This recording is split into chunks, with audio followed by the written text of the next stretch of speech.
This morning, 42 million Americans are just days away from losing critical food assistance as a result of the government shutdown. In less than 2 weeks, the food stamp program known as SNAP will run out of money, and it's not clear if the Trump administration will step in to try to find the funds to keep paying the benefits. So explain to me what's going to happen in 2 weeks if this government shutdown is still going on. 42 million people just lose benefits? Not necessarily lose them. They will be delayed until and when, however, the government reopens or USDA decides to utilize its contingency funds to be able to pay for benefits. And what will those people have to endure? I mean, who are these people? How much slack do they have in their weekly budgets for this possible delay? Well, that's the thing. Majority of people on SNAP is, it's working, working hard Americans who, they don't get paid livable wages. And so their budget is the difference between them being able to pay their rent, being able to pay childcare, car insurance, all of those things when people are living paycheck to paycheck. Majority of people on SNAP are children, followed by people with disabilities, and then followed with people, older adults. They're veterans, youth aging out of foster care. It really does vary, but as a whole, it's individuals who rely on this benefit to be able to stretch their money, to be able to have the necessary food that they need in order to be able to go to work, go to school, be able to survive.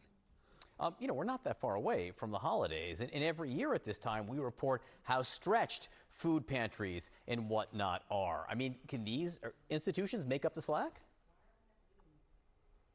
They don't. And historically, they haven't been able to. For every meal that these wonderful food banks and food pantries give, SNAP provides nine. And I think it's also important to note that our food is more expensive than it was last year, right? The latest labor statistic was 2.7.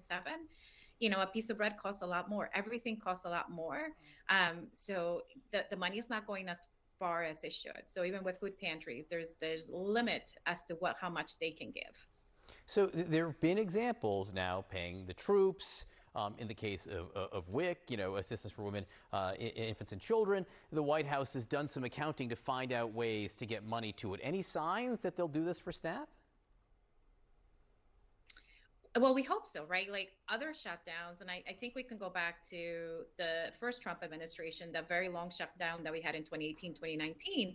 They issued benefits early, right? Because they knew if we go into a shutdown, we want to ensure that there are benefits ahead of time. This is a different type of scenario, but they appropriated money for October benefits. We know that USDA currently has about $6 billion in their contingency funds. It's about $8 billion to be able to pay all of the benefits for all across America. So it's just a matter of them utilizing the authority that they do have. As you said, they utilized it in other spaces, but the secretary does have the authority to look at other funding within USDA to make up the difference in the contingency funding and utilize that to ensure that people's benefits are on time in November. A lot of people being caught in the middle here and waiting for answers, no doubt. Gina Platanino, thank you for the work that you do, and we appreciate you being with us.